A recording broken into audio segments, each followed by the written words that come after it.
Okay, best behavior, everyone. On the record. How long This is are you on the gonna record. go? Which record? I can't read. You will be immortalized forever. So Yep. Greetings, PO Bulls. one by one, we'll say the worst words we know. Is this 18 Come plus? on! I thought there'd be more people jumping at the bit to get in here. But So if you Jen- want to drop an F-bomb, provided it's the one that's F-U-C-K, then that is acceptable. Oh, thank God. Oh, right. I had need to learn how to so spell many fast. other ones in the chamber, though. Like, That sounds like sorry. I just really don't like the other ones. I'm sorry. Frogs. Which other ones do you you speak of? Philistine. Oh my Oh, gosh. wait. I That's thought a that was PH, P. James. Right. I can say it. I know that because I went to school before smartphones. You That's son of a right. bitch. Right. My slide rule says otherwise. Okay, Yeah. I'll Oh my gosh. Back in my day when hills went up both ways. right. Wait, He they don't go learned both on an ways? abacus. Abacus. Oh I my just had my other This Asian bumps friend. What are you today. talking about? You guys had calculators? I called them calcu now. This new Ow. generation. That Oh was a my perfect Asian joke. That gosh. was awesome. Oh, Get sun on you. David, my wife. that has left scars. Like that, I will never forget that. Right. Good. I like that. Oh man. Yeah. Oh, they Greatest recognize days the when give we and finally take. got old enough to be allowed to use the calculators. Okay, what time is it? 33. Okay. Yeah, we're here. I think we're here and we're doing stuff. Hello. Hello. Hi. What are we doing? Like, Are we playing? on. Is this a team building exercise? Do we get to play trust balls? Yeah. Stand up and fall. Where the hell was everybody?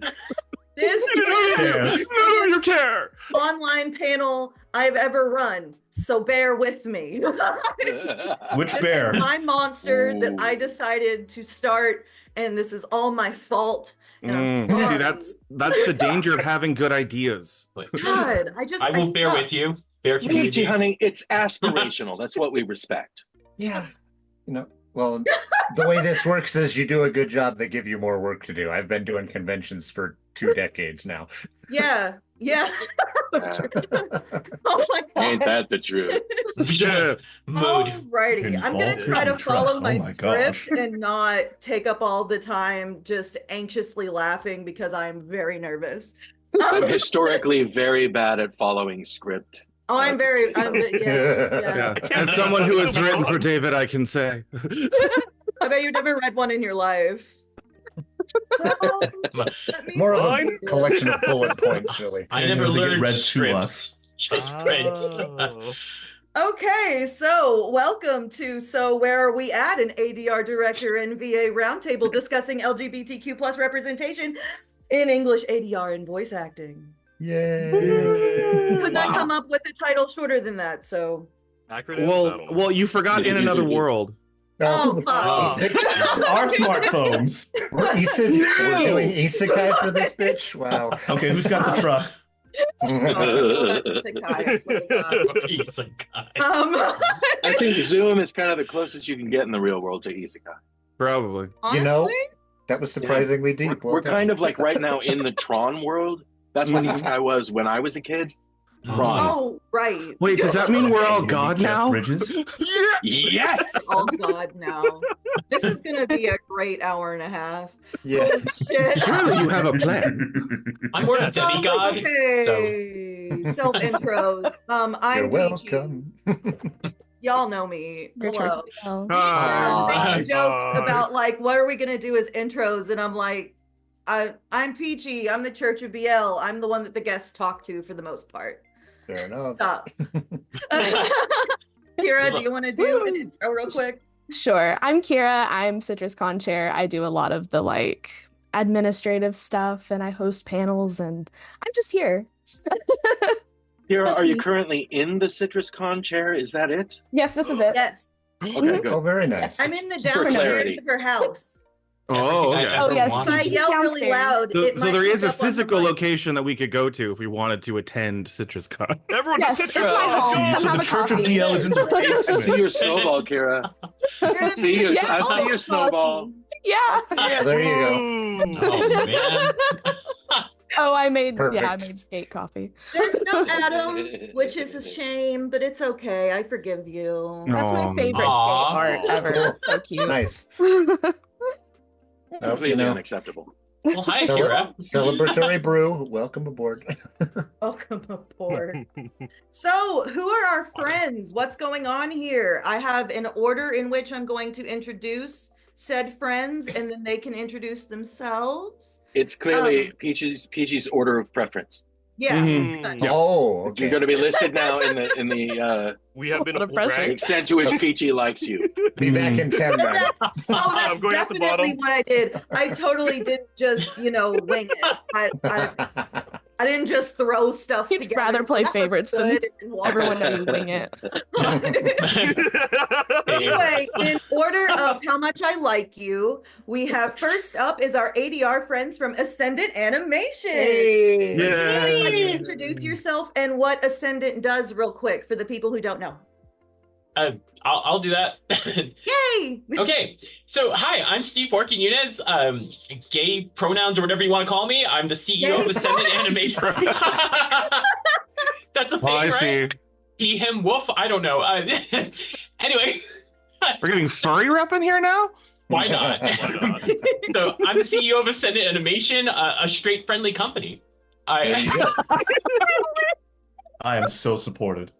Straight Yeah. tolerant. I feel seen. Right, straight tolerant. We have a very. You might know us for Ally. right. You might know us for our award-winning BL titles like The Titan's Bride. It actually won an award, so that's cool. Hey, Yeah. anything Viewers. BL winning awards is good for me. And you might know us for a ton of our other titles, mostly adult stuff, or our meme-worthy titles like Henkei Shoujo, things like that. Okay. Yeah. Other friends in the Brady Bunch want to talk? Danny, go. Okay. Well, I'm also with Ascendant. I've known Worky for 20 plus years at this point. We've been doing conventions for a long time. At Ascendant, I mostly handle the timing and subtitles, and inevitably when some of the technology goes boink, I get a phone call at 2 a.m. Red. Shane. Hi, I'm Shane. I'm an Asian at Ascendant. Diversity. Yeah, diversity hire. Hi, you're getting God. paid? And crackers. Oh, By them, not with them. Oh, my bad. Oh my gosh. Sean? I'm Sean. I'm the other brother. We have 2 diversity hire. Wow. I wear You many said it, hats. not I do me. different things. I've done, a little bit of the directing side. I've done on the QA side, and I help out in whatever ways I can. Sick. yeah, we all do QA to an extent because it's just the way things work. We've got too many things to do not to be QA. That Fair. sounds thought I was just comedic relief. relatable with our team. we were just talking about our con staff situation yesterday, and Mhm. we're like, we all do everything. Yeah. Like we all do a little bit of everything. That's why I don't know what to say. Yeah, I do everything, and so does everyone else. I put on my Uh-huh. robe Susan and wizard Sharon wear hats. many hats. So many hats. The jack of all trades, master of maybe something. You know? Second up, I guess it's already been said that in the order that I like you. Second up, we have ADR director and voice actor James Cheek. Your turn. Oh my god! Would you So like to many tell the folks titles. what James is all about? Hi, I guess I'm the second most liked person, Apparently, or the Well, first I'm most told. liked person, second most liked group, or something. I don't know. Sorry, I Well, don't count as a person. It's we- fine. You Yeah, are the we're- guest of honor this year. Oh yeah, that's Entity. true. You are the second preferred entity. Yes. Oh, the all second a preferred quarter entity. person There we go. here, The second so preferred you're better entity. off. I prefer you, yes. David. It's a legal term. Yes. But I am We're all James legally Cheek. bound to it now. Right. Yes, I am James Cheek. I am, as introduced, a voice actor. I've done ADR directing, and I'm also a staff writer at Crunchyroll.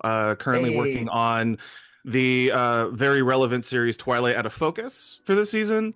I've also worked on other shows like The Ancient Magus' Bride, or as David would know, Vinland Saga. And I also voice Hua Chung in Heaven Official's Blessing, and I wrote season 2 of Heaven Official's Blessing. So I take credit for a lot of what people like about that show. Thank you so much. Yeah, thank you. Show off. Thing of That's awesome, man. That's why it got better. Yeah. He's the reason. Oh Oh my my God. Last but certainly not least, we have our returning ADR and voice acting guest, David fucking Wald. Thank you for chilling and hanging out. Oh, Thank you for his using my full complete Christian name. name. Right. Yes. His pronoun yes, is fucking. hello. How do you do that? I am David I can teach fucking you. Wald. I've written some things. I wrote everything James just said.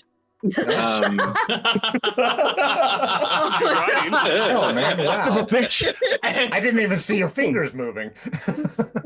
I'm Man very behind the curtain. been at it a long time. No, I've written some scripts. Many of them were queer before I wrote them. All of them were queer after I wrote them. Oh, there you go. I've directed a few things. Same story.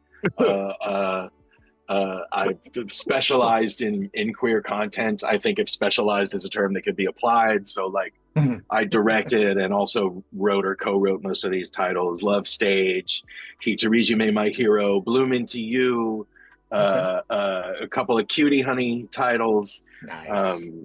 Given, Stranger by the Shore, stuff like that. Lots of stuff. I'm a big gay man with big gay pronouns, just like Steve's. We'll take it. I'm like, yeah. I will be he, him for all intents and purposes. Oh my! He is old and tense. I brought my beard. I keep calling him Dad. Like, he's got Yeah. that dad energy. That's David's pronouns. In our Dad our and- like Dad and E. WhatsApp group chat, Cheers to whenever Dad. David Right. joined the Discord, they were like, "Dad's here," and I'm like, Right? See? Yeah. "Dad has arrived." All righty. I'm wearing my Crooked Given shirt. Nice. Oh yeah. Oh, Image Yes, yeah. we all shipped to noticed me. the stairs. He's in the given Yes, stairs. I'm in the boys' stairs. They very, very graciously allowed me to occupy their space for a few minutes. Yeah, just a They know few. you're My there. shirt is printed off center, or I am off center. I'm not really sure which way it goes, but I like the discussion about it, so I'm keeping it. Fantastic. I didn't notice until you said something. Um, Yeah. Wow. Yeah, I mean, all of us There. are a little chronically left of center in this Same, crowd. So. same. Yes, I mean, True. I can never go straight, so it's cool. Yes, I was gonna say I have to go through great contortions to appear straight. Yeah, yeah, I'm with you That's so good. Oh my God, I'm stealing that. there. I don't advise the contortions. It's really not worth it. That's not what you In said in some the bedroom. cases, you just Be more gotta. flexible. All righty. Good point, Harris. Good point. Okay. First off, I can do hosting things. What's going on here? Well, a term that we're going to be throwing around a lot is ADR. Does anybody want to kind of explain what ADR is, what you do, yada yada yada? Friends. David knows how to answer that. What do the letters of the day stand for? Today's broadcast. Oh no, is brought he's to you- oh no, he's having an ADR problem. Oh no. Yes. Oh my God. That was our way of demonstrating to you what ADR is. Yeah. Yeah, Peachie, just so you know, I might mute and unmute. I've got a bit of a cough, so I don't want all of you're you to fine. enjoy that with me. Fair enough. Yes, ADR technically stands for automated dialogue recording. So it's kind of a misnomer because that term really comes from looping in films, which is where you have actors come back into a studio, into a controlled environment so that they can re-record dialogue that like got lost because a plane was flying over, stuff like that. That's really what ADR is. What we really do is dubbing, which is related to ADR, but not quite ADR. It's a little bit of a different animal, and I don't think anybody knew enough about it to apply a specific term to it when it started happening. So We got to catch dubbing and ADR for the purposes of this discussion will probably be used interchangeably. But yes, ADR, automated dialogue recording is what it means. And the automated doesn't mean the performances are automated. It means they're performing to already existing material. Fantastic. Yeah. Did I win something? You won. I have visual novels. Would you like one? Trebek would like to take what is ADR for 500? What breed of gay would you like to play on your computer? Gay. Got it all. Reads, she Rhyming. Says. Now that we got that out of the way, I'm gonna just hop right into my talking points, because out of experience with David, we talk a lot, and I don't know if I'm gonna even get through everything that I wrote down. So You know what brevity ain't my gift, girl. You know it. fine. That's what makes it fun, dang it. We're gonna be here till Here 3 for a p.m. good time, not a Everybody clear your long schedules. time. Yeah. Or wait. Okay, so for starters, I kind of want to explain how the convo's gonna go to everybody else. If we get on a semi-related tangent, cool. If not, it's fine. I have talking points.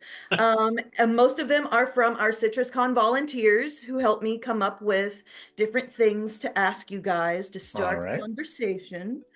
And we also have the Q&A function in Zoom. Kira, do you want to explain the Q&A Yeah. box So at thingy? the bottom of Zoom, you guys should have, it's either going to be in more when you click on more, or it's just going to be on your bar, but it says Q&A and it's a little like chat box. Okay. Yeah. If you open that up, you can submit a question to ask them. Yeah, somebody got it right. Oh, Steve. And I'm going to just be watching. If we have time, we might be able to go through some of these. We may not. So sorry if we don't get to your questions, but it's there if you do want to submit something. Yep, it will be there. Mm-hmm.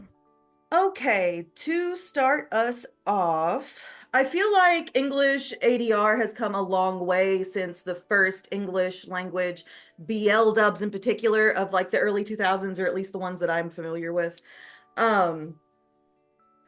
Based on your own knowledge of the industry and what do you feel like shifted towards us getting more BL and getting more high quality BL and just like media in general? What do you think triggered that? David became a director. There you go. Sorry, Yeah. just saying.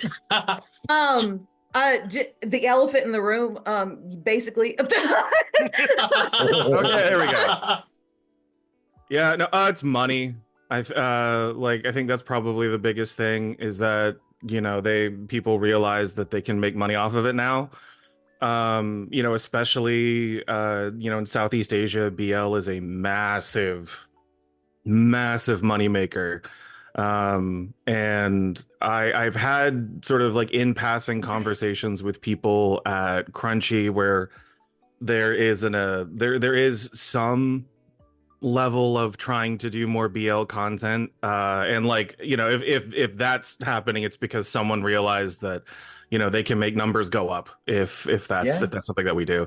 I don't think it's any real mystery other than just, you know, culture has shifted so that these things are kind of okay in more like public spaces, but for the most part I think it's just money.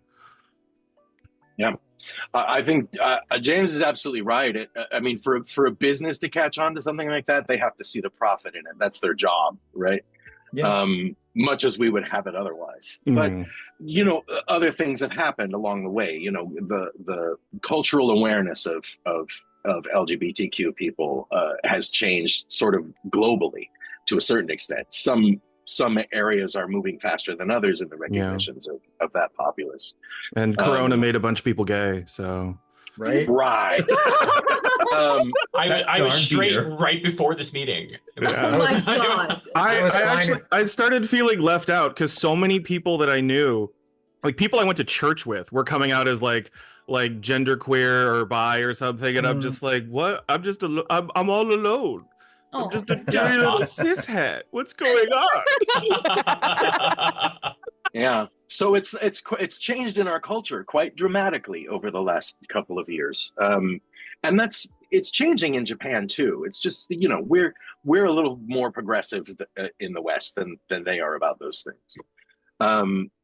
But titles began to come that gave us a more honest depiction of queer characters, use them less as tokens and pure archetypes and as metaphors, and started giving us characters that were actually queer, canonically queer, real people. And we're not a one-dimensional character wherein their only contribution to the narrative is being the queer character, right? Which in a lot of ways is still where we are in Western, entertainment. Sassy gay friend, Yeah, but I think ultimately it was Yuri on Ice that really changed the picture. I mean, all the queerness in Yuri on Ice was really kind of under the radar. Technically, it was all sort of obfuscated, and it was clear if you were paying attention to the narrative, those characters' emotional relationship with one another. But like, you never actually saw them kiss. The camera cut away, or it was blurry, or like all those punches got pulled. Well, they had to do that because they were in a primetime slot in Japan. Mm-hmm. And if they had done anything otherwise, then they would have been relegated to like late night viewing or TVMA video, hard disc only kind of stuff.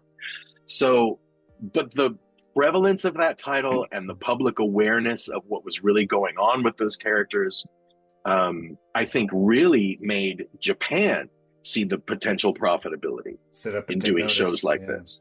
Mm-hmm. And that's why we got shows after that, like Given and Bloom Into You and, Sasaki and Miyano, and like all these shows that like are giving you a much more honest look at the experience, or at least on the youthful end of that experience. The idea of coming to terms and coming out, all that's getting treated now, mm-hmm. which is, I think it's just a direct result of the people who took the risks first.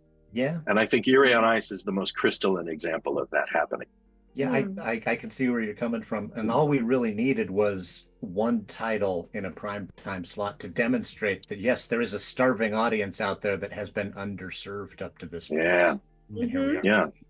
And at the same time, audiences at large are becoming more receptive and less reactionary to it. Yes. Sure. The straight, the cishets, if you will, are less. That's our word. Alarmed. That's our word. I'll just say the header bros. How about that? But yeah, like it's less. There's less, reaction, less adverse reaction to that now, and so it's something that these companies are becoming more comfortable not avoiding, which was the previous tactic. Yeah, I think it's interesting now where like the conversation isn't so much about like, oh, are we going to offend the sensibilities of the normies? And now it's like, oh, are we going to offend the sensibilities of the queer community? Because like that was something that I had to have a conversation with about Twilight, because in Twilight I have made attempts to try and, because even though I am a dirty cishet, I'm related to many people in the Rainbow Coalition. And I've just found myself, there's a weird overlap between strong conservative Christian upbringings and the queer community. So I just keep finding myself in queer spaces. And so so I'm more aware of like lingo and like attitudes towards different things than most straight men. And so I would try and insert that as much as I could into the show, because these are all like, not straight guys. And that was something but it wasn't in the actual text. So I'm inserting those things or presenting them as options to perform in the booth. Because ultimately the decision to include that kind of stuff falls on the director.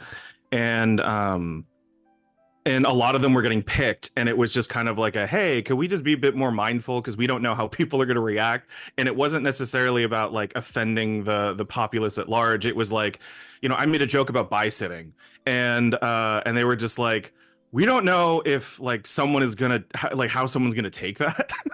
Like if someone is just like, I think part of it is sort of an ignorance of the people like who are in production, like understanding the cultural context of those things and being like, let's just not roll the dice, let's not risk. Because if something were to happen, like they would be in trouble. I wouldn't necessarily be in trouble, they would. And then also it's like you know, our audience is a lot broader than the people who are in my immediate sphere. So even though I know that I know people who would think this would be funny, it doesn't mean it's going to land the same way with other people. And so I think that's just really interesting, where it was this, like, we were taking great pains to try and like avoid the conversation being like, we don't want not gay things here, we just want to be mindful of how we navigate this.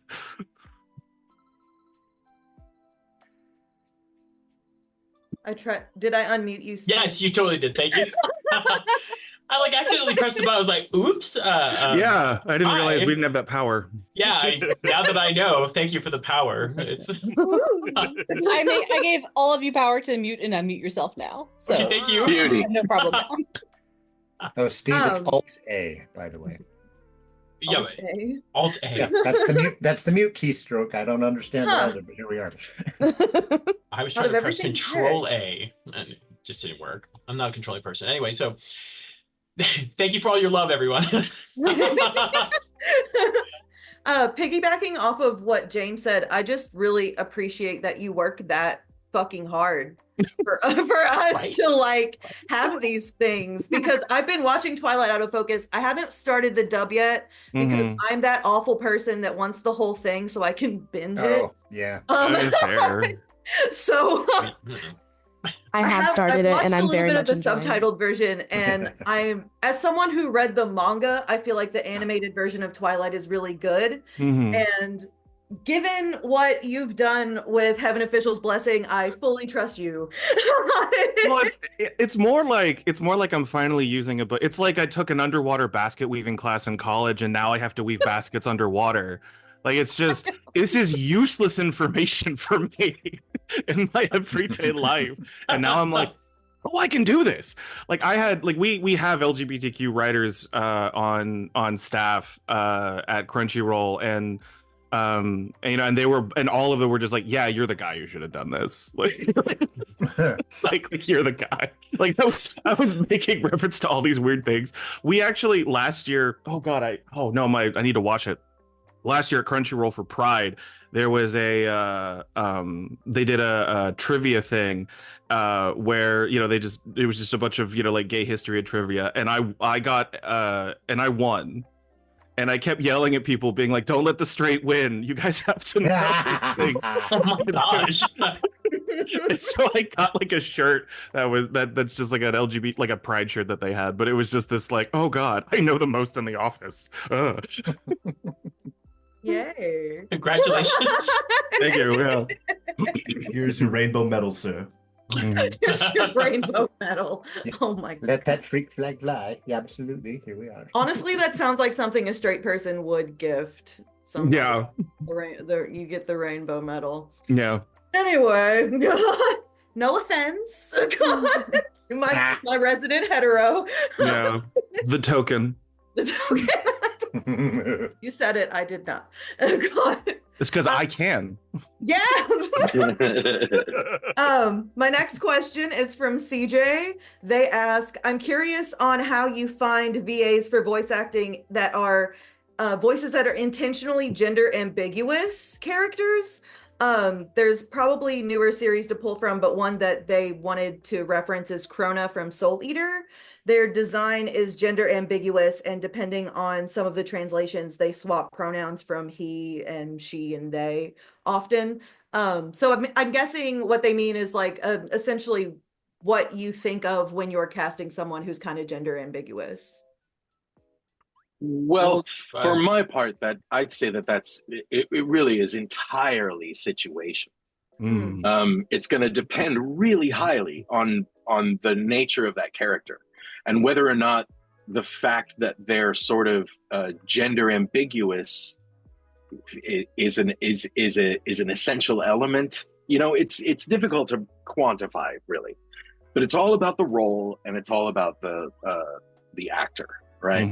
Like in shows I've directed, I've encountered a couple of characters that are sort of gender ambiguous or not so ambiguous and simply, you know, non-binary or transgender, and I've dealt with all those in different ways. And what I'm looking for is a way to empower and weaponize, if you will, that character's iteration, right?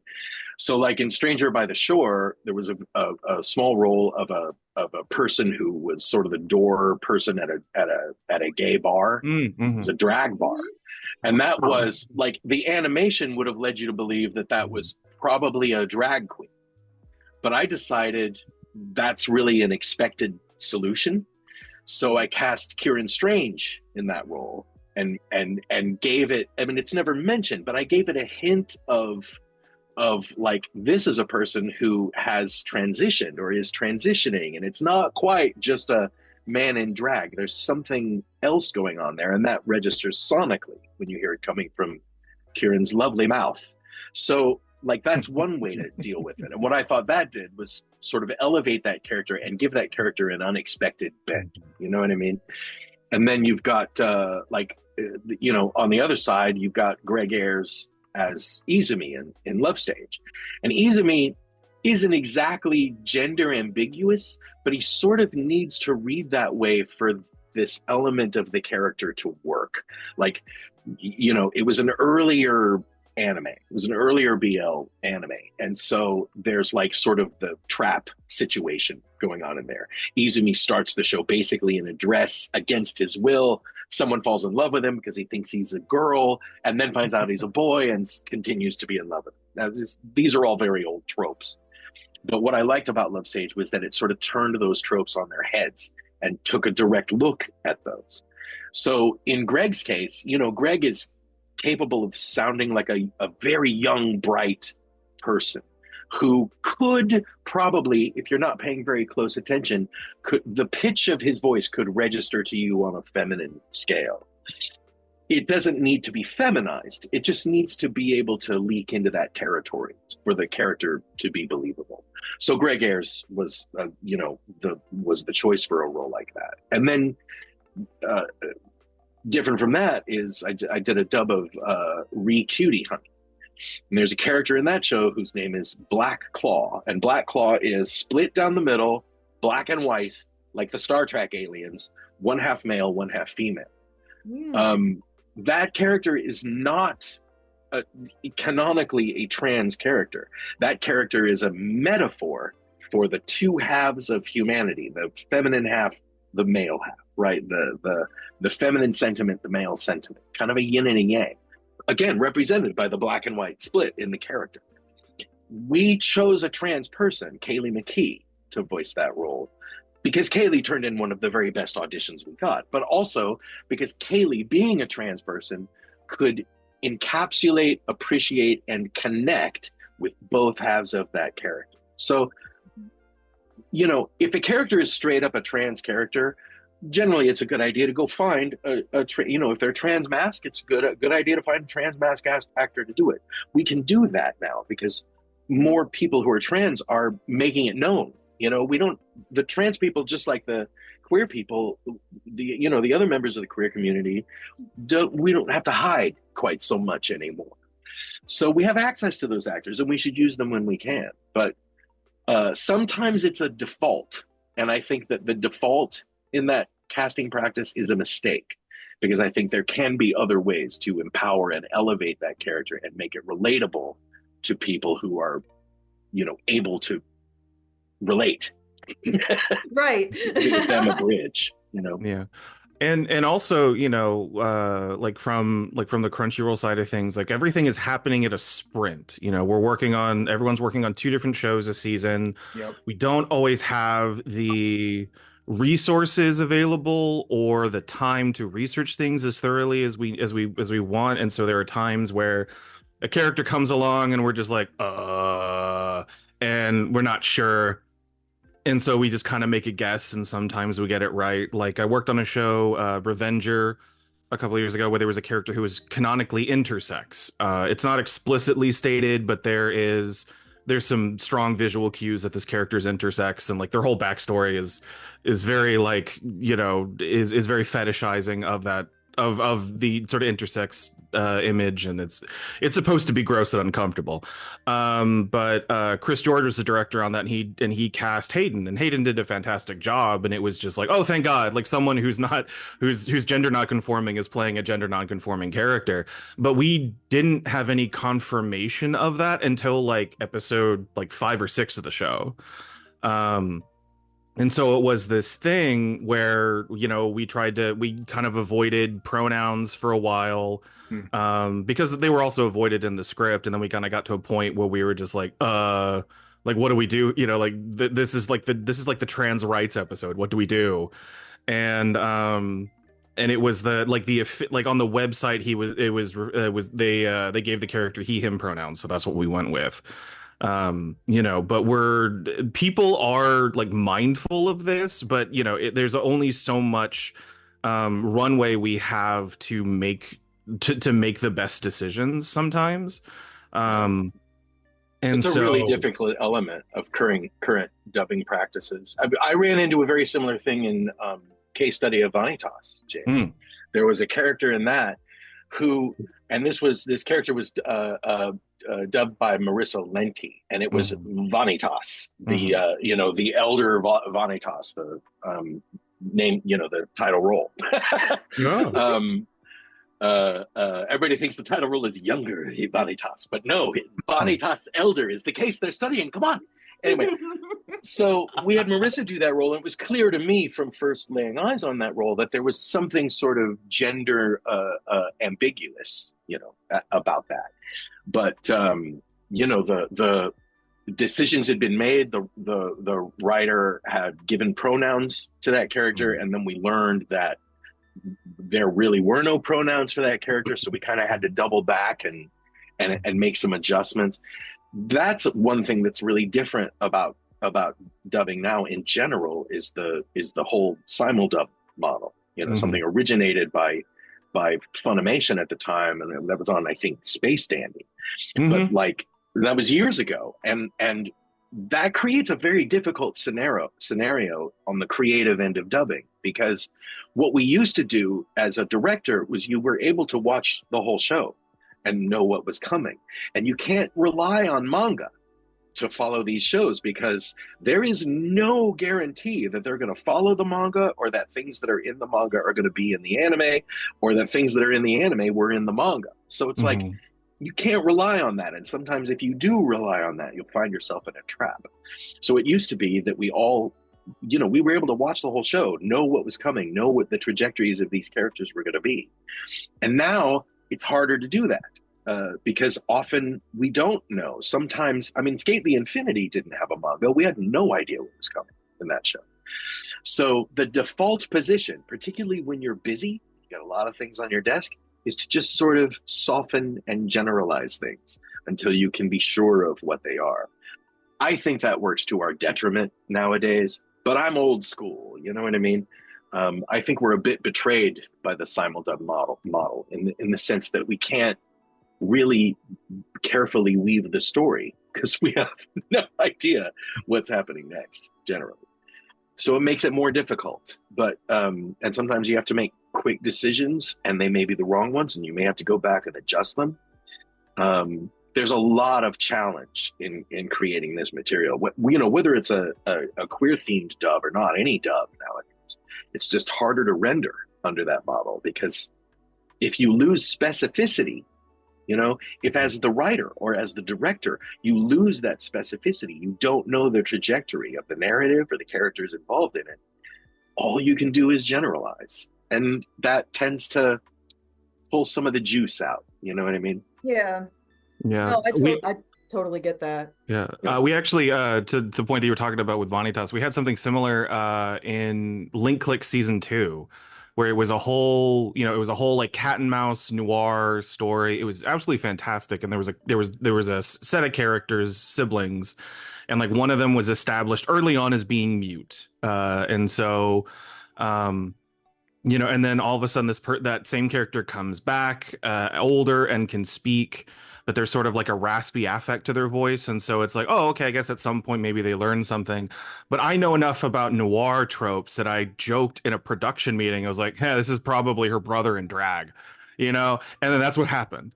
And so yeah, and link click doesn't and link click doesn't have source material, so it was so I mentioned it in the meeting being like, this is a trope in this kind of a story, so like I guess like keep an eye out, but I don't think so because that would just be ridiculous. And then that's what happens.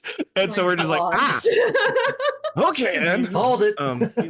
You know, and it's, you know, because like as the writer, I'm the second person who starts making creative decisions on a show. The first person is the person who's translating.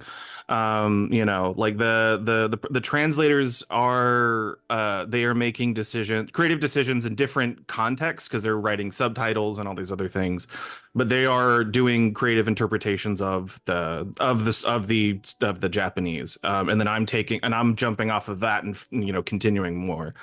And because I'm not having to do as much management and things like that as a director, I do have the opportunity to carve out time to like look ahead. And so something that I try to do is I try to get as much research and information as possible so I can set up everyone behind me in the best position that they can. That's not always available to me, you know, like with Link Click, where there wasn't a means for me to do that. We were all just kind of flying at the seat of our pants. And I was just relying on my knowledge of that style of story to try and predict how it would go.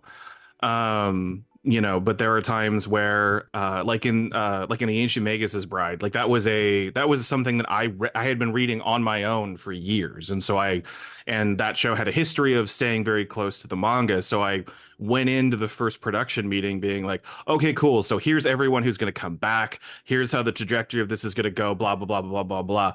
And like I remember Chris George directed that as well, and Chris was just like, oh my god, thank you so much. Like he was like, could you just make like a list of everyone who comes back? And I was like, yeah.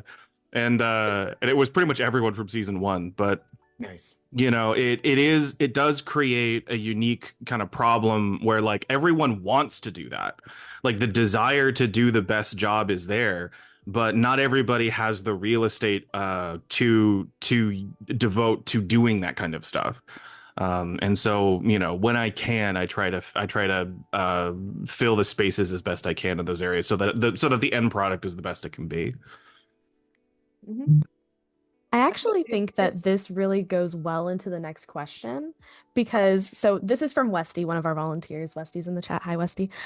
So what steps do you have to take when dubbing LGBTQ plus and adjacent shows to try and be true to the tone of the original? So for instance, like taking like a lesbian or a gay ship and turning them into like besties or family members, something like that. You know, that doesn't happen so much. That's the Sailor Moon anomaly, the Sailor Moon solution, right? They're cousins. Wow. We don't really, like, you don't see a lot of that anymore because we're all still talking about that creative decision in Sailor Moon, right? And like, also, at the time that was perpetrated, is the word I would use, it was in a society that was far less open and accepting of queer people. Also, that show was in like a Saturday morning time slot initially. Like it was for a specific demographic, and to meet the like standard and practice ratings to be able to get into that time slot, they had to do that. Not to say that anyone here agrees with that decision, but it was very much a like we don't make money if we make more money if it's here in front of children. We do this so that it will make in front of children. But I remember learning about that almost immediately after that was that was such public knowledge that they were in a lesbian relationship. So it was the same thing that happened to Gatchaman when they came over here and became the whole of the planets, right? They took out all the death and the adult stuff and added the robot Seven Zark 7. Yes. His job was basically to appear before the commercial break and tell you how concerned with, oh no, will they make it? Oh, we'll be back after the commercial. You know, like, so they had to fill time with that stuff. So, you know, we're in a time now that's a lot more awake to the subject of the presence and obviousness of queer people in the general population. So those sorts of avoidances don't really happen so much. In order to do it now, like you have to serve the story, right? There are some titles that want ambiguity. They want it. There are some titles that suffer from ambiguity. But like what I mean by that is in a lot of sports anime, we all know sports anime, right? And you can almost always find some sort of suggested queer content in a sports anime. Well, the reason for that is manifold, but one of them is because over here in the West, because we're still so like hung up on this Marlboro Man masculinity trope, if male characters demonstrate any sensitivity to one another or any like real emotional connection to one another, we in the West assume they must be gay or thinking about it, right? It's a kind of a default position for us in the West. But the thing about those titles is that they're addressing emotional concerns, and addressing an emotional concern in the West seems to tend toward a concept of feminization for young men, right? But there are those, like I remember years ago, I won't name names, someone I love very much, a director that I respect deeply and adore as a human being, directed a sports anime. This was many years ago. And like so many other sports anime, there was, and you know, not all of it is that ambiguous. Some sports anime points toward that and, you know, sort of gay codes, queer codes their characters in order to appease its fan base. It's sort of a fan service element. And they never define it because the undefined nature of those relationships is part of what fuels the show, right? This is the case in a lot of sports anime. And when that's there, as a director, my impulse would be, okay, this isn't defined. So what I want to do is make sure that the people who are looking for those clues see them. And the people who aren't looking for those clues can still ignore them. So you don't define characters that come to you undefined. That's not our job to make decisions for the writers of these shows. So sometimes you want to nurse that ambiguity because it's aren't they? It's kind of that tension. It's like in old 80s shows when you'd have like a TV series where you have a female protagonist and a male protagonist who are not romantically involved, but you'll spend 7 seasons of the TV show waiting for them to get romantically. It's that tension that fuels interest, right? Who's the boss? Yeah. Now this director I speak of directed a sports anime and alerted the cast. This is how we are going to feel about it. These characters are not gay. They're just really good friends. Now that is a betrayal. Yeah. That's a betrayal of the nature of that story because the ambiguity needs to be there. But likewise, just as big a betrayal for that ambiguity to be there and for us to say, well, we're just going to make them obvious lovers and add, you know, a little dialogue that supports that. That's a betrayal of the story that's being told. And our job is to serve the story.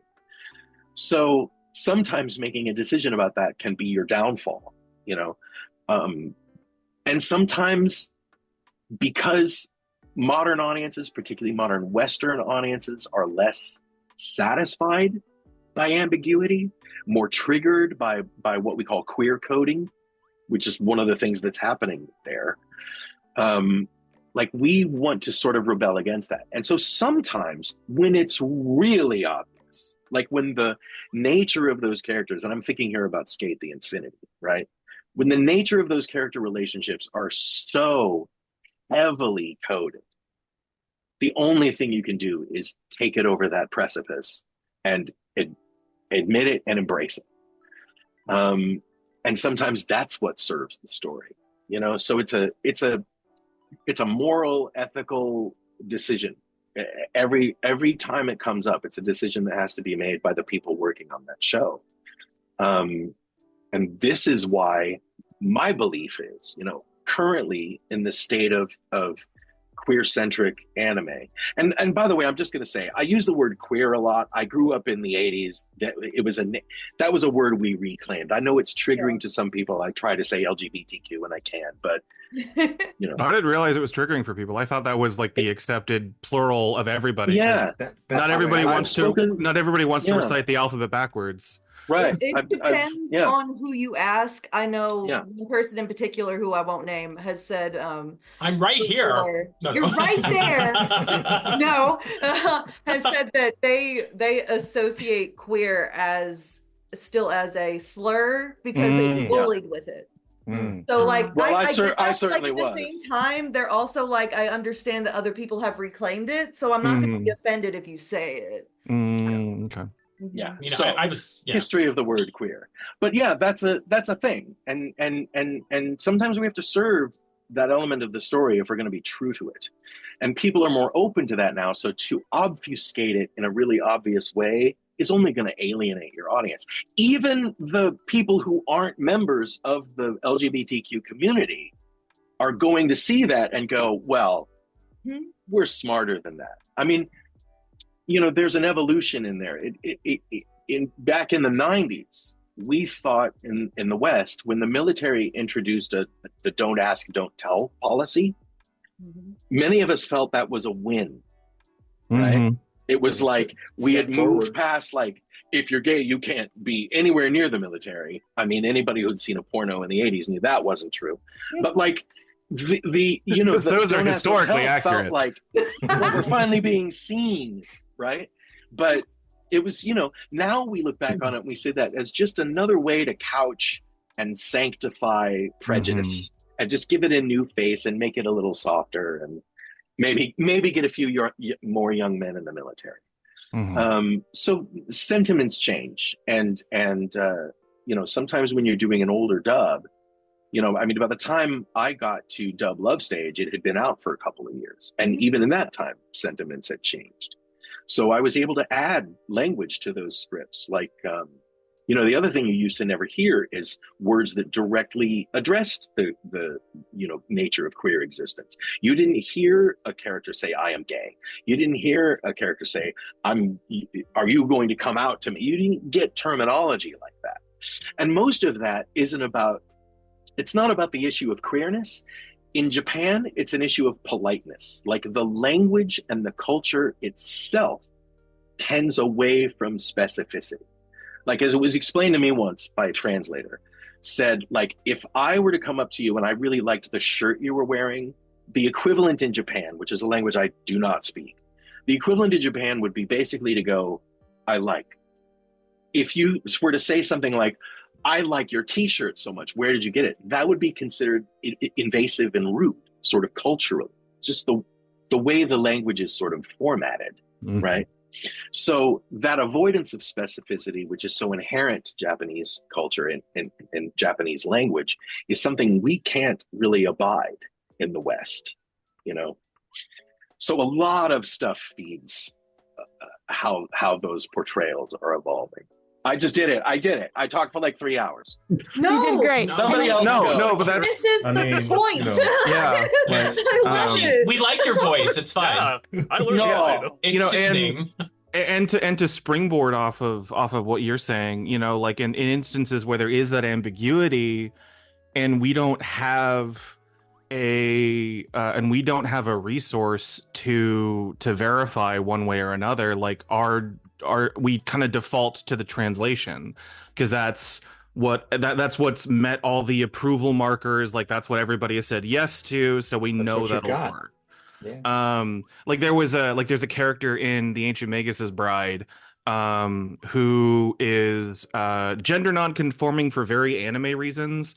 It's, you know, it's like it's part of a rebellious thing, and there's also like practical applications because of like different kinds of magic like are stronger if you're like playing with gender or something like that. But there was a moment where they're explaining themselves to another character, and I phrased it as, you know, like, do you like, this is why I present female. And I use the language very specifically because I know it's transcoded. Also, it's just literally what's happening. Like that's the most direct thing that's being said.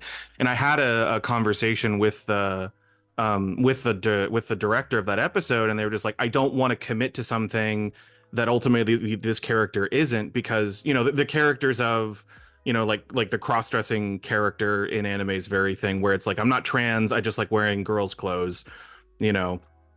And so we didn't know officially at that point, and there wasn't any hard language. And it was one of those things where we had a conversation about it, whereas like, do we want to commit to something that alludes to this definition that may not be true, or do we want to do something do we want to do something safer? And in those instances, like it is my job to adapt the translation. So I don't force anybody into a decision. I offer a line that is, more to what the translation is saying. But, true to like to sort of the artistic approach, I give the line that I think is best for that scene. And so I had to like pull from the because the manga, I think, was a bit more direct in their queerness, and so I was just like, look here, they actually say there's something here. So we ended up going with the present female line, which I think was the best decision. But it was also like we had to have a conversation about it.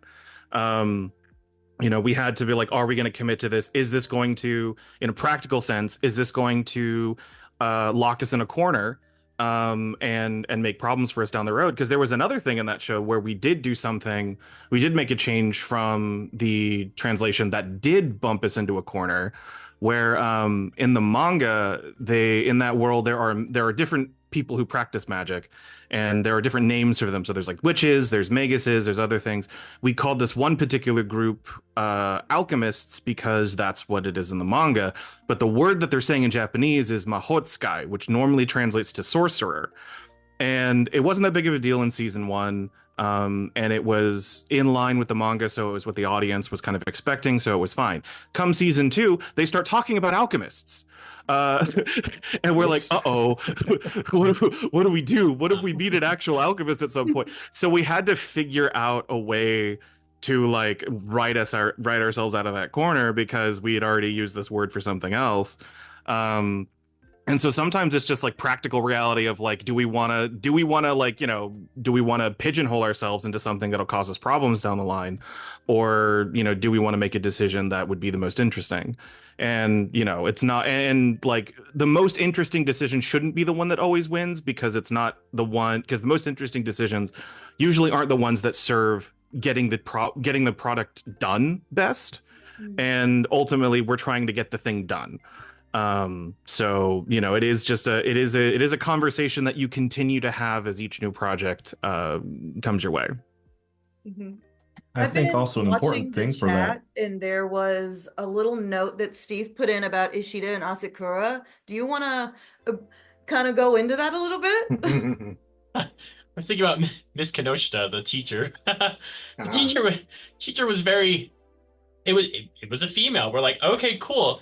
The person we cast for that was Dom Den, who happens to be trans, and we didn't know, we didn't care. We were just like, the voice is perfect. We want you as the voice. And and then it turned out like episode, I think 4, you found out it was like the father who was dressing up as a woman the whole time, and like we were like, oh well thank gosh, like we were. Oh my god! We were like wow, that's a relief. Okay, phew. We telegraphed, yeah. it just. Because it worked out really well in that show. Like we were just grateful for that. But a lot of the things they don't tell you, they're just like, oh no, this person is presenting this way, that's the way. But they just like to dress up that way. That was it, more than anything else. Happy accidents. Yeah. That's really. It's also helpful. Yeah. Just. Go ahead. I know like there's times when people want to refer to the manga and such, but. Also for us, like it's helpful to have people on hand who are familiar with the language and the culture for wherever you're translating from, because I'm sorry, there is not a one-to-one, this word makes X thing. Having hopped around with a few different languages, you don't have that. Translation is a bit of an art in that sense, where like I have to make this concept fit within this other context and within this much time frame of how much the character's talking. Yeah, That's one the, You know, that's the I greatest think it's challenge is like, I can't just say, oh, this word, brrr, and then run off and steamroll everyone else. That's when you put in translator notes that take up the whole I love screen. it when Oh my gosh, I love it when Yes. manga does that. Manga is so great when it does that. And then we get to anime and we're like, Yeah. Well, I and tell like you, actually I when think working. we betray ourselves sometimes in our terminology. Mhm. Translation doesn't exist. Just as you were just saying, there is no such thing as translation. Translation is itself adaptation. Taking that translation and making it workable dialogue is adaptation. Making that dialogue fit the mechanical lip flaps, that's adaptation. Having an idea and writing it in the form of a sentence is adaptation. It's all adaptation. And somewhere along the line, I think what that ties into is what I feel overall about the dubs industry. I think dubbing for anime as an industry in and of itself suffers from a deep inferiority complex. And I think we force ourselves into corners because, for example, a lot of these, the bigger studios and the licensors from whom they're getting their material are paying attention to, social networking and reviews of their shows and all that stuff. And they're really sensitive about people saying, well, that's not, strictly in accordance with the translation, which of course doesn't exist. And I think, you all suck because of it. And our industry tends to bend to that sentiment and try to avoid making people angry. But the thing is, that audience who's complaining about liking subs more than dubs and the reasons they never watch dubs, they've never been our audience and they never will be. So why are we listening to them? And then we cheat ourselves. We talk about, oh, well, this is a localization of this title. No, it's an adaptation. This is a translation of this episode. No, it's an adaptation. We are adaptive artists. That's what we do, whether we want to admit it to ourselves or not. And we cheat ourselves by adhering to these concepts and allowing the negative backlash to dictate how we behave in our art form. I think studios bend to that way too easily. And of course, it's tough to put something out and have people yelling at you about what you've done. But when what you've done is your job, and your job is to take these titles and adapt them to English and hand them over to English-speaking audiences, then why are you listening to these people who are complaining about that process from the very beginning and who don't understand that there is no one-to-one translation and who don't care about any explanation you can offer? We are enslaving ourselves to this sentiment out there, and we have been from the very beginning, and we need as an industry to let that go, which is why I think the best thing that can happen is something just like Ascendant Anime. What we need are people who are coming from the roots, who are coming up from the ground, right? Not people who signed a big, were super rich and signed a big licensing title for a really huge show and built a whole company around it. What we need are people who know this material, who are sensitive to this material, who want to tell these stories honestly, who want to do good work, who have not yet become a factory that produces widgets in the form of anime dubs. And companies like Ascendant Anime are where the hope of the future is, not only in queer-related dubs, but in all dubbing. Because somebody has to have the courage to say, no, we are artists. This is what we do. This is our art. If you don't like it, change the fucking channel. Go watch your subs. Have fun. Shut up about it.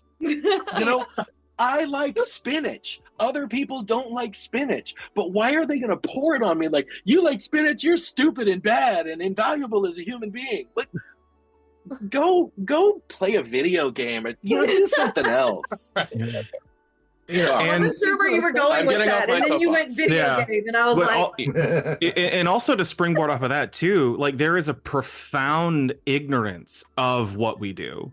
I did a panel recently at Anime Fest, which was about adaptive writing, and it was me and Aaron Dismuke, and we were just talking about the process, and people kept referring to what we were doing as translating. And it was like, no, that is not what we do. We are nowhere near that. We are, I had to keep correcting people of like, it's not, these phrases aren't interchangeable. Mhm. And and in America we have this thanks to the Mayflower and all of the manifest destiny, we have this obsession with purity where like the pure version of something is somehow superior than an adaptation, than some sort of derivative thing. And so Oh God. having the Just to illustrate that, James, pure oxygen is poison. Yes. Yes, it is. Remember that, right? Yeah. No, well, yeah, that's it. Like you start learning That's things, and it's so just good. like like you're just like, no, like pure things don't like mean nothing. Like pure gold is useless. Like pure whatever it very rarely is helpful. But there is just this cultural relationship to purity being like the best version of something or the truest version of something. And so when it comes to anime, the assumption is that the translation is the purest, is the purest form of the English version of what you're doing. And it's like, no, the person who the person who translated that made a bunch of creative decisions to make it make sense. The grammatical, the subject verb agreement structure in Japanese is not the same as it is in English. So a one-to-one translation reads as gobbledygook to us. I learned a very little bit of Japanese in college, and it was something that one of my professors was like, it's not Yoda speak. Like it's not, it's not just like randomly transposing words around. It's like, instead of like subject object verb, it's like verb object subject. And so like where bits of information will appear is different than than in an English thing. It's one of the reasons why you get a lot of like anime where someone's about to go off into a monologue and they start off with like a really short phrase. And it's because that's not what they're talking about. That's just like that's the smaller idea of what they're talking about. And so as a writer, you have to justify that and make it make sense in English. But there are just so many things that we do to make the best version of our version of this story that just people are not aware of. Some people don't care. That's fine. You don't have to care. But the idea that one is superior to another is just so fucking ignorant and stupid. And you know what I think we got to do? Here's what we got to do. We got to take a show and ghost stories it. And by that, what I mean is, right? We get together. Ascendant, we're going to get our heads together. Let's talk. Seriously, take a show. Please, for real. Have a show. Team epic. We do nothing but direct translation. That's our script. Oh, dude, I love direct that. translation. Oh, no that's attention what to lip taps, that's no what attention the Nokotan show is. Like that's what yeah, their show Nokotan. is. Yeah, but they were serious. They were way. serious. We're not. Yeah, but but that's a good example though. Like the Nokotan show is probably a very close to what a one-to-one like translation would be. Very and true. it's like it's like like the acting's weird. It's like, yeah, because they have to say things that no person would say in English. You like even if it like works, like there's I forget the order, but there's like a unspoken like order of pieces of information that you get in in like describing something in English, and it's it's like size, age, blah blah blah blah. Like if you put those out of order, it seems wrong. It's awkward. Yeah, it's awkward. And it's like, but that in a different language, but it's not the same in a different language. And so you get all these things. It's like one of the things that you can notice if like they, like if you just sort of if you just made the translation worked versus if you really work to adapt something, is if you get that kind of a thing in a dub where it's like, why are you mentioning this before this when it feels right for this to be introduced before this? I want to make a point about that. Just like in a business meeting in Japanese, I was just finishing up one, and at the very end, you say something akin to like "shitsure shimasu," which is basically like, excuse me, I'm about to take my leave, but it literally means I will be rude. and it's like, but that doesn't make any sense. So if you just said like you saw two people having a conversation in anime, and then the girl goes, "I will be rude. I will be rude." Like that doesn't make any sense. Yeah. Or there's a think we phrase have that gets duty to serve Right. the story. Our duty is to serve the story, and our duty is to do our best version of that story. And sometimes a one-to-one translation is going to not make that story land on its audience. Exactly. I think our greater duty than serving the language of the story is serving the emotional response it's intended to elicit. Especially when sometimes the path you take to that, sometimes the path you take toward that, that, and also also anime, like theater, anime is an art form of adaptation already, where most of what it is built off of taking a pre-existing thing, as a manga comic, and then turning it in, then making it animated. And there are even things in that are like weird, because like in manga, you'll have these little aside phrases that aren't in any sort of word bubbles, or just sort of floating words, and you're not there, and like when you're reading it, it's more of just sort of like an internalized thought or like a vibe or something. Like they're not intended to necessarily exist in the scene, they're just like little one-off things. But some anime will adhere so closely to the manga that they will insert those lines into the spoken dialogue, and now the flow of the conversation makes no sense. And so then it gets to us and we're just like, and then, or sometimes like this happened in Twilight, where there was a moment where someone was talking to someone, and in the manga it was a bit, how it was just blocked, how the scene was blocked, was it made sense that this person was referring to like someone over here, because you could still see him. So it wasn't like it was just sort of ominous, some like random third party that you couldn't see. And then in the show, they tightened up on that shot, so it's just these two characters, but the dialogue stayed the same.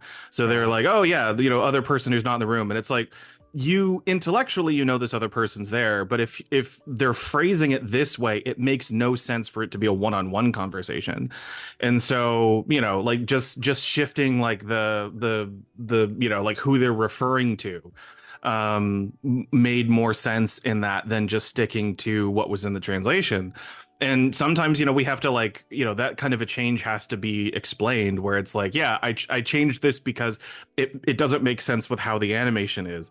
So even just on like a basic structural level, sometimes the best thing to do is to change what's being said, because how it moved from the page to the screen is different enough to where that line doesn't make sense in the way that it existed before. You know what you'll never see in the world, something we get a lot of in the West, are movies based on books. What you will never, ever see, never, ever, is a movie based on a book that uses every word of dialogue from the book. That would be stupid. And it's not intended to be absorbed that way. So you have to make adjustments. Yeah. It's funny because when because like Lord of the Rings is a good example of that. Where story, where it's like the movies, like they're very true to the intent and to the emotional journeys of the characters, but there's a lot that didn't translate, that doesn't work, that was added for specific for like the whole in the second book, or in the second film, when the elves show up to defend Helm's Deep. Yes. Like that wasn't a thing. And like it is kind of a weird decision, because this world was supposed to be near post-apocalyptic almost, and like the relationship between like humans and elves was supposed to be all this weird, but it makes so much sense for the films because there was all this other emotional journey stuff going on. And it made, and there were people who were upset with that. There were people who were angry that this thing was changed, and it was like, but it made for such a better film. We want the purity, the pure, the purity. The pure. I touched on Neverending Story just a second ago. If you look at those movies as a whole versus the novel, and I've got that right over there, if you were to do a one-to-one comparison, the first movie, which is everybody's favorite because it's written better, is radically different than the source material. Movie 2 and movie 3 are very much cookie cutter, straight out of the book. And as movies, they suck. Oh, the third one is so I would bad. just like to answer that with turn around. Right. Look at what you see. Go Limal, yes. We all love the first movie because it just works as a movie, and the director understood what he was doing with his audience. You tried to do it straight out of the book, it doesn't fly. Mhm. Yeah, But and you know who was Falcor pissed does. about it? Michael Ende. He took Yes. took his name Right? off. Yeah, I know. He didn't get it. It was sad. Yeah. Yeah, so it is, Yeah, but Writers it- don't just hate their material.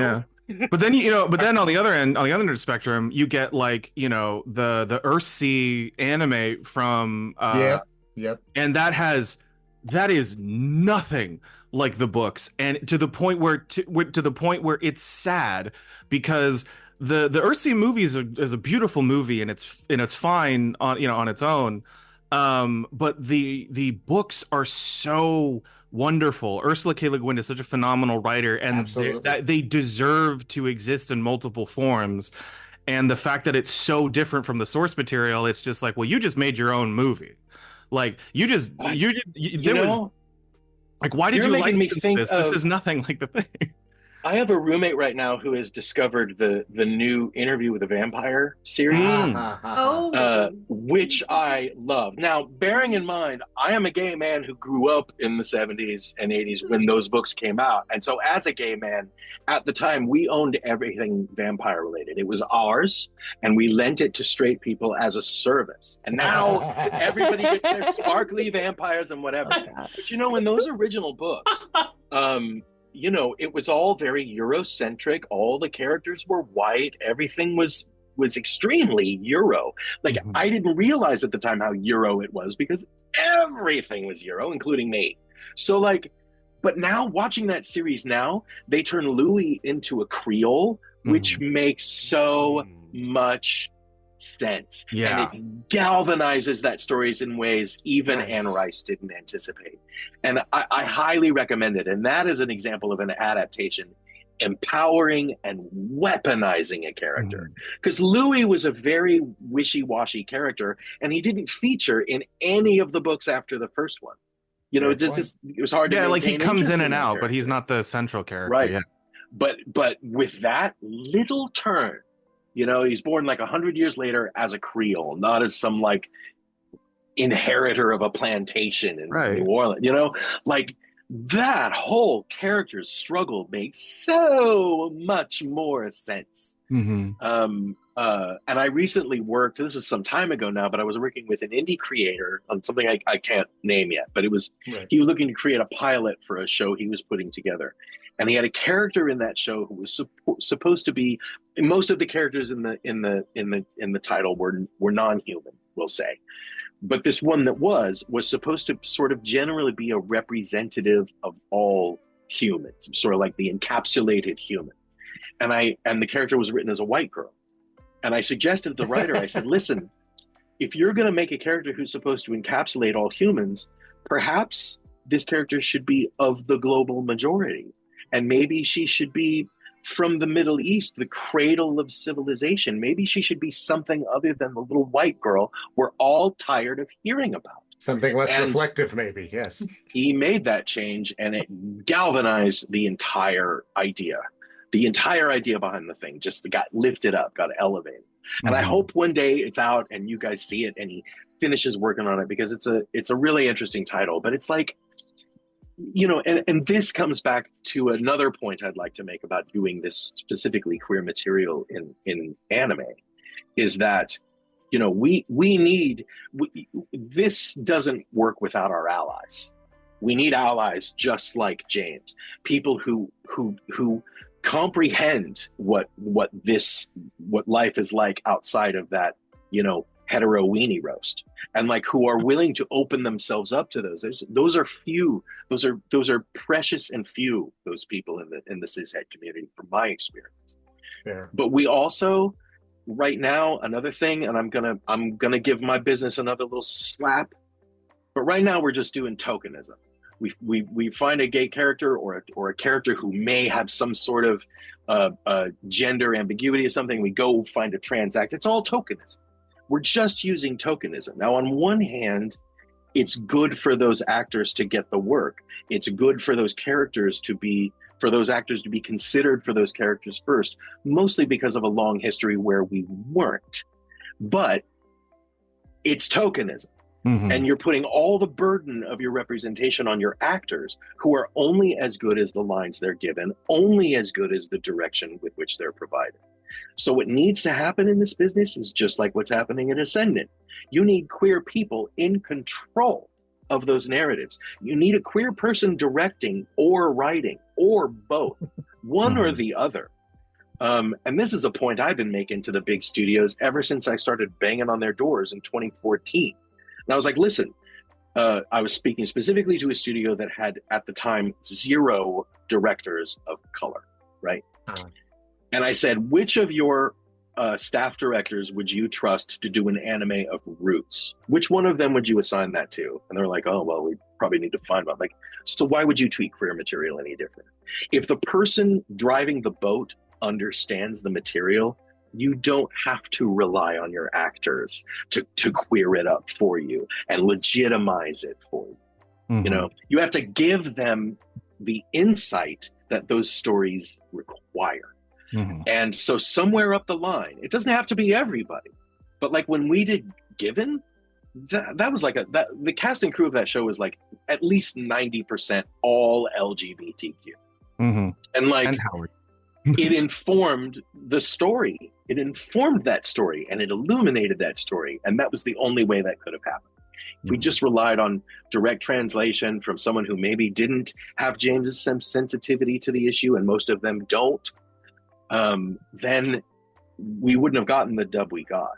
And above and beyond that, the other thing that I notice in the larger studios with whom I work is that, I mean, without a fail or exception, all the people in leadership positions in those companies are white, cis, het people. And it all shows. Of them. It shows.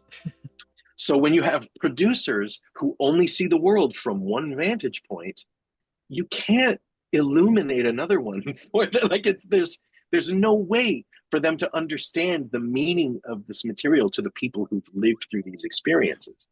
And that's something I'd really like to see. You know, it's a very white boys club. There's a lot more. There's a lot more feminine presence in leadership now. But you know, still, people of color, people of different gender or sexual identities, 0. And we face that too.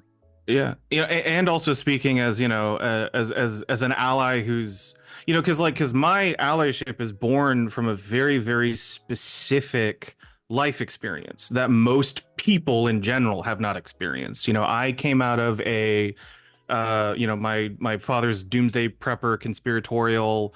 Yeah, this is a whole journey. And at one point, like, he was very successful in brainwashing me in his own world. And so, like, I had to deconstruct before we had the word deconstruct. And I have had to engage myself in ways that most cishet white guys are not asked to engage with themselves.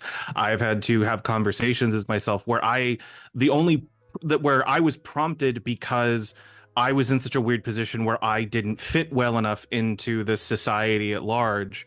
And I had to navigate that based off of how I was coming out of it. And so you have people who, I don't want to, we say that like most of the people in charge are, cishet white guys, and that is true, but that doesn't necessarily mean that they're evil or malicious. It just kind of means that they're ignorant. And and there's an actress, Michaela Cole, who is just one of the best actresses in the world. She created the HBO series I May Destroy You, but she did a speech where she was talking about like television, because she's also a writer. And she was talking about a show that she had created in the UK. I think it was called Bubblegum. And it was it was about her experience. She's an African woman. I forget where her family comes from. But it was like all of the black actors on that show, even though they were the stars, they were the focal point of it, they all had to share like one trailer. And then you know, and then like all the other, and then like her, and then like all the other white cast had their own trailers, and she went to production and was like, this is bullshit. And they were like, we're not racist. And she's like, I'm not saying this was racist. I'm saying this is bullshit. And it was just something, it was just a thoughtless decision because it was how everything had worked up to that point and no one thought to question it. Yeah. And so you get a bunch of people who may have the best intents, may want to, you know, have the things that we're all talking about here, to do the things that we're all talking about here, but have never had to engage with the conversation and the kind of sincerity needed in order to be able to accomplish what we want to accomplish. Mm-hmm. And so, you know, like, and so like, you know, to their credit, sometimes they're like wary of getting into those spaces because they understand their own ignorance, and sometimes they're not. But it is just sort of like half the time those things are thoughtless decisions. They are not malicious in any way. They're just, you know, it's just someone didn't know to question this thing because it's never been an issue for them. They were it's not even not even so much thoughtless, I'd say, as just based on a preconception. Mm-hmm. You know, James, as you've described, you grew up with a preconception, which you then had to change, or like your survival was at stake, your emotional survival, perhaps even physical survival was at stake. Well, that is a beautiful allegory for what a gay person goes through. Fair. You know what I mean? That's a way for you to build that bridge and understand what we go through when we realize that the world we're living in and the way we identify ourselves and the way we feel about our situation in life is not accurately reflected in the way other people perceive the life we're living. You know what I mean? Yeah. It's getting better nowadays than it used to be. But like, you have to have that ability in order to understand how to write for or direct for or produce a show that exists in order to tell that story. You know what I mean? It's got to be somewhere in there, and you know they're blessed to have you. But you are a rarity in this community. It's one of those things where it's like, you know, like I you know, like the habit of like going into a room and clocking who's safe, you know, like that's like. That was something I was like, wait, gay people do that? I just thought I did that because I thought they were going to, like, you know, betray me to the one world government or something. Geeks do it too, right? And so it was just this, and so just the anxiety of new people in that specific way, like, it's such a weirdly queer experience. You know, that like, and also it, you know, like in my, you know, in the position that I'm in now too, is sort of finding out that, like, you know, all of the things that I thought made me, like, you know, in danger was made up. Like, these were all problems that, you know, were invented and the boogeymen didn't exist. And then learning that, oh wait, no, they do exist, but not for me. They exist for other people. They you know, they exist for, you know, someone who has more melanin than I do, or, you know, likes penises more than I do, or something like that. And so, you know, so it's just kind of, and so just, you know, we just like to break in at this point and say, yay penises. That's yay penises. Yay penises. May the phallus reign. But just, you know, like, just kind of getting that sense of like of having that conversation. That's where like it becomes my conversation, where it's just like, okay, so I'm fine now, but other people are not. And then kind of like taking in that energy into spaces where everyone is, you know, like, you know, cishet, and then everyone's like, why are you nervous? I'm like, because it's like, because of this, and this. And because so I've met cishet people. Yes. You are terrifying. Reality. Yeah. I've been in this situation before. Yeah. So it is code switching. Code. Yeah, that was code switching was like a, you know, as like an abstract concept, you can kind of like parse it out, but when you're like, no, like it is truly a survival mechanism, and that being, you know, that being the case. And the code switching, whenever I pick up the phone, I'm just like, you know, I see the number, I'm like, I don't know this person. Hello, how are you? You know, you see your message, you're like, hi. You know, I was just outside building that addition. With my younger brother a couple of years ago, we were just out shopping. And like, he needed to go ask someone a question, and so he's like, hang on a second, and he's, you know, he's gay, So, he's talking to me, and we're best friends. Like I've met much of my queer education came from him and his my brother-in-law. And so we're talking, and he's one way, and then he goes over to this random woman, and then he starts playing straight. And then I got mad. I was like, "Why are you lying to this woman?" And it was just like, because I've had random old ladies come up and scream at me when I haven't done anything. Yep. And it's like, "Oh yeah, that's right. People just hate that you exist, and so you don't know." My mother apologized. Not to him though. She only talks to me. She wouldn't acknowledge him. Oh my gosh. I feel like the majority of us also live in the South, so we kind of that's the other thing too. That's ingrained in us. I'm so sorry, y'all. Yeah, that's another funny thing too. Is like my older brother has been described as aggressively heterosexual. I'm relentlessly gay. It's great. Yeah. But we're from Southern California, where the attitudes towards queerness are very, very different. And so he grew up being more or less accepted in a lot of queer spaces just because it's a bit more ubiquitous there. And he comes down here and he engages queer people in the same way, and he's just kind of an aggressive person in general. In the way that he just engages others. And so he didn't change his behavior at all, but now all of a sudden he was getting like this pushback of like, what are you doing? Why are you, like this sort of implication that he is like, he has some homophobia that he hasn't fully processed yet, or something like that, or fully deconstructed. And we had to explain to him that like it's still dangerous down here. Like you don't, people who talk like you, we know you're fine, because you've had we've known you your whole life. Yeah, we know your backstory. They don't. Yeah, these people don't, and the way that you're engaging with them is the same way that other people who would try to hurt them will. And so, and just having to, and like it was so hard for him to get that idea, that it wasn't, there's like, but just like knowing that you're safe, but other people don't know that, and trying to like translate that to other people. This is a great fucking conversation. Yeah, it is. And we're all having a great time, and everybody is getting really emotional in the comments, and I'm trying not to freak out, but we are at time, and I have one more question I want to get to before I forcibly have to make all of us collectively not talk anymore. Dang it, Peachie should have Oh wait, the cattle prod. I should have scheduled this for 6 hours. Sorry. Yeah, well, CitrusCon 3, I guess. There you go. Right? We're all just it just turns into a mukbang because we're all having lunch at some point. Right. I'm there. Do it. Okay, Kira, do you want to take up the last one?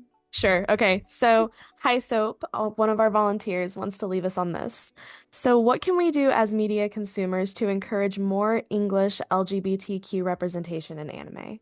Buy it. Yeah. Money talks. Money really talks. Be cool. Well, it's like buy it because dollars speak louder than words, especially to the entities that are corporations. But then also, like being a part, like if this isn't for everybody, because artistic pursuits aren't for everybody. But also contributing to like either being a part of the voice acting like Ascendent Animation, just making a company so you can make these kinds of things. Now that's like a that's a little too close to pulling yourself up by your bootstraps for me to be like comfortable leaving that as like an actual piece of advice. Same, totally. Yeah. Like, don't do it, people. Yeah, because it's trying it out. But like the pushback. What I have seen is that like change happens when multiple people are pushing against the immovable object from different directions. Because like the landscape of actors now are very different from when they used to be. Like Jesse Greeley is kind of a good example, where like Jesse's always been Jesse, but at the beginning of Jesse's career, Jesse wasn't Jesse. And and so like now you would consider Jesse for other roles where I don't think where they could always have played them, but it wouldn't have been the same thing. And so now there's a landscape of a lot more people like Jesse, and getting more people involved in the creative process gets that voice involved, however able you're able to. But the loudest thing is just to buy it, is just to, talk with your money. Yeah. It's a business response to the dollar. So spend the dollar. But also, seek out what feels good and true to you and elevate it. Talk about it. When you see something that doesn't feel true to you, talk about why it doesn't feel true to you. At them. Go at them. Talk to us. What I mean? Absolutely. You don't have to blast them. You don't have to go, fuck you guys for not doing this perfectly. Right. But like, they have a marketing department at least who pays attention to those things. And eventually the marketing department's going to share information with other departments, ideally. You know what I mean? So like, elevate what you find good and true. And when you find something that doesn't feel good and true, talk about why. Let them learn. It will take them a long time. But meanwhile, what you can do is elevate companies just like Ascendant Anime, whose mission is this, to treat it with honesty, to treat it with truth, to treat it as truth, and to do it because they love it. A lot of these bigger studios have just become widget factories. And like the basic human need, I would place it above food, shelter, or water, is the need to keep shit off my desk. That's what the people who run these companies want. They don't want shit on their desk. And if you're a straight, white, heterosexual person, like putting all this on your desk is a huge load. So, hire maybe a few LGBTQ people in your upper echelons of your companies so that you don't have to agonize over this stuff. You have someone who sees the world from that end. Maybe some more people of color while you're at it. You know what I mean? But like that's how to do it. Your dollar vote's big, but your thoughts, your comments, what you support in the abstract can be just as powerful. Yeah, because I think a good example of that is actually Heaven Official's Blessing. Because like when we started working on that, like nobody knew what it was. We knew it was gay early on, so we leaned into it. But, I knew what it was. I was watching it when it premiered in Japan. Oh wow! In China. Hell yeah! I watched it when it came out in China. Oh, hell yeah! But it was this show that we loved the show immediately, but we didn't understand the sort of zeitgeist that it existed in.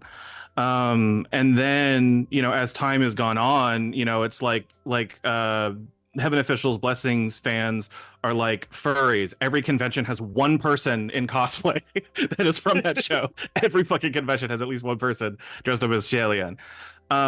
But if you look at like, there he is. There's my boy. But if you look at sort of like the shift in the that's adorable. But if you look at just like the shift in like what Crunchyroll carries in their store. So like, season 1 came out, all that they were really selling was like the season 1 DVD. Like there wasn't anything else. Now, there's the Nendroids, there's the books, there's the ring doll, the like $2,000 ring doll. Like they wouldn't put that up on the store if they didn't think it would sell. Yeah. And so, and that's because there is a swell of people who want this stuff and are spending money for it. There's stuff in Hot Topic now. Like there's shirts in Hot Topic now. We made it into Hot Topic. I've peaked. I saw your tweet about that. Yeah. And so like, where do you go from there? I mean, yeah, right. Like there's nowhere else to go. We're being sold next to Hasbin Hotel. Like that is such an honor. But like those don't enter those spaces until there's a someone sees a reason to put them there. And that comes from engaging with the product, that comes with buying it, and buying it is usually the loudest thing you can do. Agree. I mean, ultimately, speaking from the Ascendant perspective, we're a small company, right? There's not a ton of us doing this under this roof, even if it was just one roof. We want to do more, but we we just can't. We don't have enough resources, manpower, money, all that fun stuff. If you show us what you love. We would love to see it. We would love to have that support. We would love to be able to bring more of this over, but it's a catch-22. I'm trying. It's resources. Right? Well, I mean, like, we appreciate all the so many times. all the fans like supporting it and like supporting us just as Ascendant. Like it's really wonderful. And we've seen such an outpouring of love, support, and even like we don't just do BL, we do other stuff as well. But right. But I mean, our BL titles especially, we just see the outpouring of love, and it encourages us to keep going, like to find more BL, to, like wherever possible. Any yaoi we can get, like we want it, we love it. So we're just thankful to everybody. Like, thank you so much for all of your love and support. It means the world to each of us, really. And it just you got mine, Warky. You sign me up for that shit. Dude, yes. Yes. I know I never thought I was going to get an Evilogia dub, and y'all blew my mind. Right? Oh my God. It's one of my favorite manga, and I was like, this is never going to get dubbed. And then yeah, when we asked, I remember we asked the company, we're like, can we license this? And they were like, you want the BL? Like they were so confused, like what? It freaked them out. They had no idea. They really they were so surprised. And I was like, yeah, I'm very gay and I want this, please. They were like, okay, sure, and wait, those are related? You're gay and you want the BL stuff? You can do that. Best friends are gay, it's oh my gosh. But yeah, I need to do a panel. Oh, you need to go? Oh. Yeah. Oh, goodness. I'm sorry. We'll keep going. No, you can you're watch the recording later. 6-hour con. And then I'll go elsewhere, and I'm going to talk about yanderes, and it'll be Well, let's remind everybody where they can see them later in the convention. Yes. So Ascendant does have a panel on Sunday at 4:30 p.m. EDT in our Discord.